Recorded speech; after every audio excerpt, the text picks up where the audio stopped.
Hello dear students, आज जो हम चैप्टर शुरू करने जा रहे हैं वो है हमारे पास cell the fundamental unit of life, जो कि क्लास 11th का चैप्टर है। इसके अंदर अगर हम बात करें कि हम बायोलॉजी के अंदर क्या पढ़ते हैं, लिविंग बींग्स के बारे में पढ़ते हैं। और जो लिविंग बींग्स होते हैं वो किस चीज़ के बने हुए होते हैं, सेल के। तो आज हमें क्या करना है, हमें सेल के बारे में स्टडी करना है। तो अगर हम सेल की बात करें कि सेल की स्टडी कहाँ से हुई, सेल को डिस्कवर किसने किया, सेल के अंदर कौन कौन से स्ट्रक्चर्स देखने को हमें मिलते हैं, प्रोकाइरोटिक सेल कैसी होती है, यूकाइरोटिक सेल कैसी होती है, कितनी इनके पास ऑर्गेनेल्स हैं, उनका स्ट्रक्चर, उनका फंक्शन, ये सब हम क्या पढ़ेंगे इस सेल वाले चैप्टर के अंदर स्टडी करेंगे। तो सबसे पहले आपको सेल के बारे में पता होना चाहिए कि सेल है क्या। सेल हमारे पास क्या होती है, हमारी स्ट्रक्चरल और फंक्शनल यूनिट है लाइफ की। हमने इसे स्ट्रक्चरल यूनिट क्यों कहा, क्योंकि जितने भी लिविंग बींग्स होते हैं वो सब सेल के बने हुए होते हैं। तो उनका लिविंग बींग का जो स्ट्रक्चर है वो कौन बनाता है, सेल। और जितने भी हमारे सेल के अंदर फंक्शंस होते हैं या हमारी बॉडी के अंदर जो फंक्शंस हैं वो सारे, उनकी जो बेसिक यूनिट है वो क्या है, वो भी हमारे पास सेल है। इसीलिए हम क्या बोल देते हैं कि cell is the fundamental unit of life, कि जो सेल है वो हमारी एक फंडामेंटल यूनिट है लाइफ की। जितने भी हमारे मेटाबॉलिक फंक्शन, जिसमें हमारे पास कैटाबॉलिज्म आ जाता है और एनाबॉलिज्म आ जाता है। कैटाबॉलिज्म क्या होता है, जब हमारे अंदर किसी भी चीज का ब्रेकडाउन हो तो वो होता है कैटाबॉलिज्म करना, मतलब चीजों का ब्रेक होना। और किसी भी दो केमिकल को मिला के अगर हम कोई नया केमिकल फॉर्म करते हैं वो होता है एनाबॉलिज्म होना। और इन दोनों को मिला के हम बोल देते हैं कि हमारे पास क्या होता है, मेटाबॉलिज्म होगा। तो जितने भी मेटाबॉलिक फंक्शंस होते हैं वो सारे हमारे किस यूनिट के अंदर हो रहे होते हैं, सेल के अंदर। तो अगर हम सेल का फीचर देखें कि सेल के स्पेशली क्या फीचर हैं, तो सेल की अपनी खुद की इंडिपेंडेंट एग्जिस्टेंस है। क्यों, क्योंकि सेल क्या कर सकती है, इंडिपेंडेंटली एग्जिस्ट कर सकती है। और इसके अंदर एक लाइफ के लिए जितने भी एसेंशियल प्रोसेसेस होती हैं वो सारी की सारी सेल के अंदर हो रही होती है।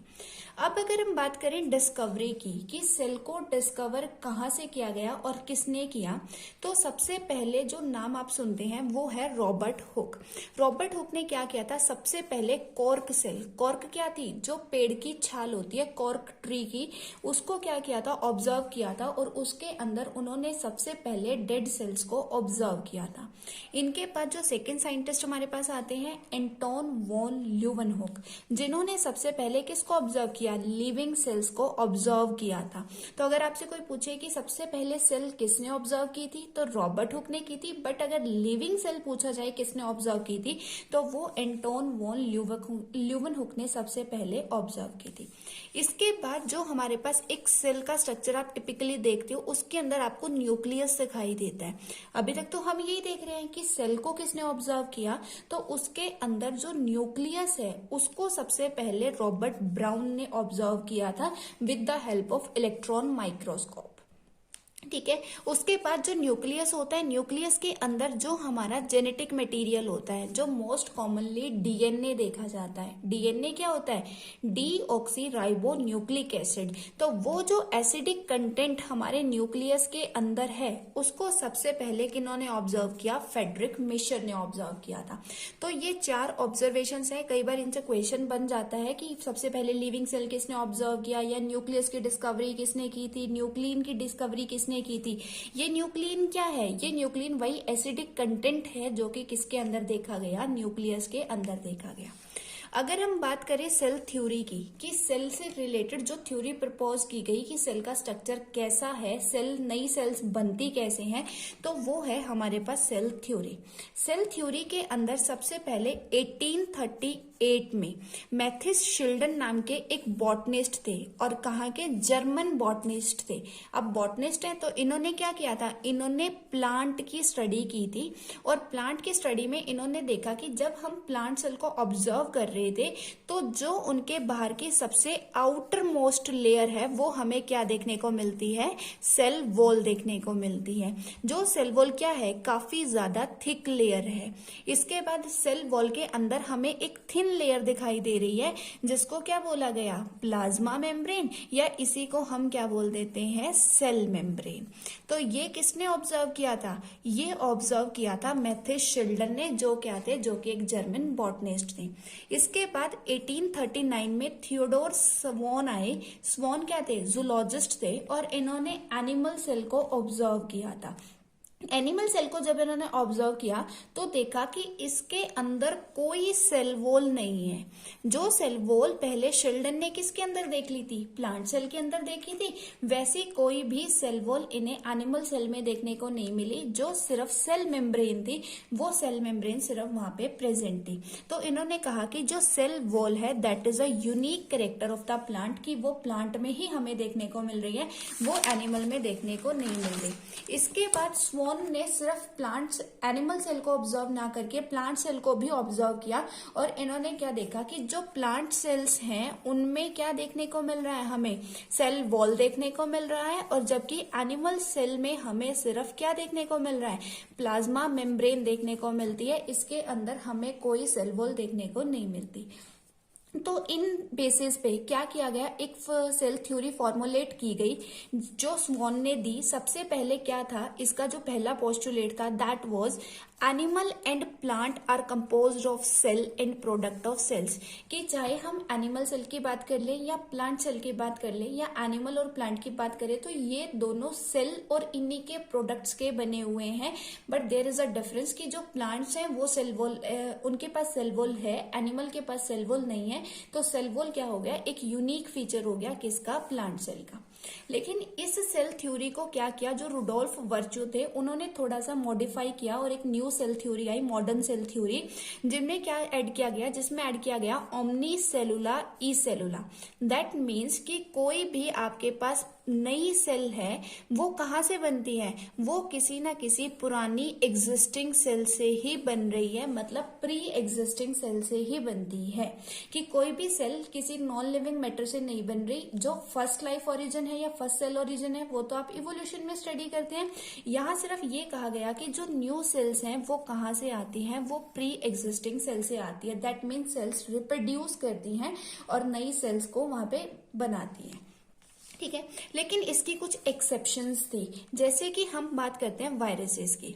वायरसेस को जैसा आपको पता है कि हम इसे ना तो लिविंग में कंसिडर कर पा रहे हैं और ना ही नॉन लिविंग में, क्योंकि जब ये होस्ट से बाहर रहता है तो ये नॉन लिविंग के कैरेक्टर दिखाता है, और जब ये होस्ट के अंदर चला जाता है तो ये लिविंग कैरेक्टर शो करता है। इसीलिए हम इसे क्या करते हैं? हम इसे बाउंड्री लाइन पे रखते हैं कि ये लिविंग और नॉन लिविंग की बाउंड्री लाइन पे है। तो इसको हम क्या कर सकते हैं? सेल थ्योरी में ये सेल थ्योरी के लिए ये एक एक्सेप्शन है। इसके अलावा आरबीसी जो ह्यूमन रेड ब्लड सेल्स हैं जो कि कभी भी रिप्रोडक्शन शो नहीं करती, तो ये भी क्या है? कुछ एक्सेप्शंस हमें इसके अंदर देखने को मिलती हैं जो सेल थ्योरीज में देखते हैं। इसके बाद अगर हम बात करें कि ओवरव्यू देखें कि सेल हमें कैसे दिखाई देती है। ठीक है, सबसे आउटर लेयर हमें प्लाज्मा मेम्ब्रेन देखने को मिलती है, लेकिन प्लांट्स के अंदर जो मोस्ट आउटर मोस्ट लेयर होती है वो सेल वॉल होगी। लेकिन सेल वॉल लिमिटिंग स्ट्रक्चर नहीं होता, क्योंकि सेल वॉल किसी भी एंट्री या एग्जिट को सिलेक्शन नहीं देता, मतलब वो सिलेक्टिवली परमिएबल नहीं होता। तो जो हमारी आउटर मोस्ट लिमिटिंग स्ट्रक्चर है वो हमारे पास क्या होगा? Plasma membrane. Inner dense nucleus होता है जिसके पास अगर आप एक सेल का स्ट्रक्चर देखो तो आपको कुछ ऐसा दिखाई देगा, ये प्लाज्मा मेम्ब्रेन, और इसके अंदर हमें क्या दिखाई देगा? न्यूक्लियस, और इस न्यूक्लियस के अंदर हमें अपना डीएनए कंटेंट दिखाई दे रहा होगा। अब हमने दो टाइप की सेल्स ऑब्जर्व की।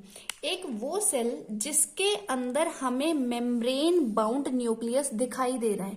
दैट मीन्स कि जो जेनेटिक मटेरियल है वो एक मेम्ब्रेन स्ट्रक्चर के अंदर क्या है? राउंड रैप हुआ है, तो उसको हम कहते हैं यूकैरियोटिक सेल्स। और कुछ ऐसी सेल्स देखी गई जिसके अंदर आपको कोई मेम्ब्रेन बाउंड ऑर्गेनेल दिखाई नहीं देता, वो हमारे पास होती है प्रोकैरियोटिक सेल्स। तो प्रोकैरियोटिक सेल्स कौन सी है? जैसे आप इसको कंपेयर कर सकते हो अपने पीजी के रूम से। जैसे पीजी का रूम होगा, आपके पास क्या है? एक ही रूम है, आपका बेड भी उसी में, आपने किचन भी उसी में बनाई हुई, आप स्टडी भी उसी में कर रहे हैं।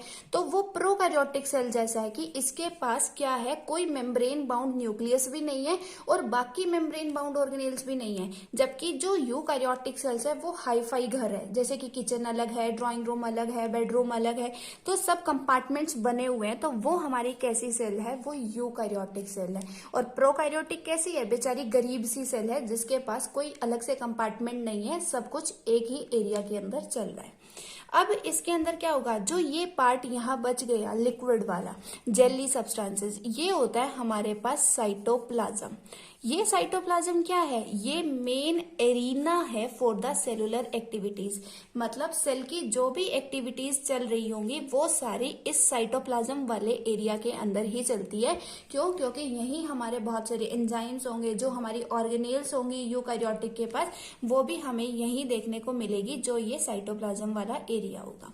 तो अब अगर हम बात करें कि यूकैरियोटिक और प्रोकैरियोटिक में क्या डिफरेंस है, यूकैरियोटिक के अंदर आपको जितनी भी मेम्ब्रेन बाउंड ऑर्गेनेल्स हैं, जैसे Golgi body, mitochondria, endoplasmic reticulum, lysosomes, nucleus, ये सब आपको इसके अंदर देखने को मिलता है। प्रोकैरियोटिक में आपको कोई मेम्ब्रेन बाउंड ऑर्गेनेल देखने को नहीं मिलती। जैसा मैंने आपको पहले ही बताया, प्रोकैरियोटिक जैसे हमारा पीजी का कमरा होता है वैसा है, जबकि यूकैरियोटिक कैसा है, जैसे पूरा एक हाईफाई होम होता है ना, कि बहुत बड़ा सा घर है, अलग अलग कंपार्टमेंट्स बने हुए हैं, सबके सेपरेट सेपरेट रूम है, वैसी हमारी यूकैरियोटिक सेल है, थोड़ी मॉडर्न टाइप की। ठीक है, अब यूकैरियोटिक के पास तो सारी ऑर्गेनेल्स हैं, पर प्रोकैरियोटिक के पास नहीं है। लेकिन प्रोकैरियोटिक के पास एक ऑर्गेनेल होती है, जो हमारे पास क्या है, राइबोसोम्स। ऐसा नहीं है कि ये प्रोकैरियोटिक के पास है तो यूकैरियोटिक के पास नहीं होगी, नहीं, प्रोकैरियोटिक के पास भी है और यूकैरियोटिक के पास भी है। लेकिन मैंने तो कहा कि मेम्ब्रेन बाउंड ऑर्गेनेल नहीं होती। दैट मीन ये क्या है, ये हमारे पास एक नॉन मेम्ब्रेन बाउंड ऑर्गेनेल है, जो आपको किस में देखने को मिलती है, जो यूकैरियोटिक में भी देखने को मिलती है और प्रोकैरियोटिक में देखने को भी मिलती है। But there is a difference, कि जो यूकैरियोट्स होते हैं उनके पास जो राइबोसोम होता है वो ATS टाइप का होता है। ठीक है, और जो प्रोकैरियोटिक सेल्स होती हैं उनके पास 70S टाइप का होता है। अब ये 80S क्या है, 70S क्या है, ये आपको कब देखने को मिलेगा, जब हम राइबोसोम पढ़ेंगे डिटेल में, तो वहां हम देखेंगे कि ये 80S और 70S क्या है। ये 70S किस में मिला, प्रोकैरियोट में, और 80S हमें किस में देखने को मिला, ये हमें देखने को मिला यूकैरियोट में। अब ये यूकैरियोट के अंदर जो राइबोसोम्स हमें देखने को मिलते हैं वो हमें साइटोप्लाज्म में फ्री देखने को मिलते हैं। पर ऐसा नहीं है कि सिर्फ साइटोप्लाज्म में मिलेंगे, साइटोप्लाज्म में तो मिल रहे हैं, लेकिन इसके अलावा हमारे पास यूकैरियोट की 2 ऑर्गेनेल्स हैं जिनके पास अपने खुद के राइबोसोम्स होते हैं। और वो 2 कौन से हैं, एक है माइटोकॉन्ड्रिया और दूसरा हमारे पास है क्लोरोप्लास्ट। और इन दोनों के पास अपने खुद के राइबोसोम्स हैं, और जो कैसे हैं, जो 70S टाइप के हैं। अब ये 70S कैसे आया, क्यों, क्योंकि 70S तो प्रोकैरियोटिक के पास होता है। तो ये जब आप माइटोकॉन्ड्रिया और क्लोरोप्लास्ट का एंडोसिम्बायोटिक थ्योरी पढ़ते हो तो उसमें आपको पता लगेगा कि ये 70S टाइप का राइबोसोम हमें क्यों देखने को मिला। इसीलिए मैंने यहाँ लिखा है ribosome not found only in cytoplasm, कि सिर्फ साइटोप्लाज्म में देखने को नहीं मिलते, बल्कि हमें माइटोकॉन्ड्रिया और क्लोरोप्लास्ट में भी देखने को मिलते हैं।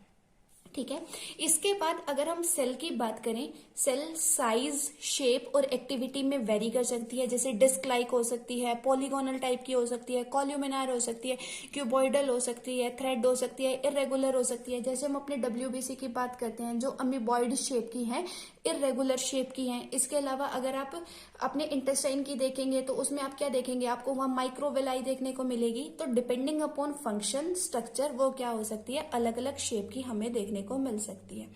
अब ये है इम्पॉर्टेंट, अगर हम बात करें हमारे पास सबसे स्मॉलेस्ट सेल कौन सी है, तो वो हमारे पास होता है माइकोप्लाज्मा।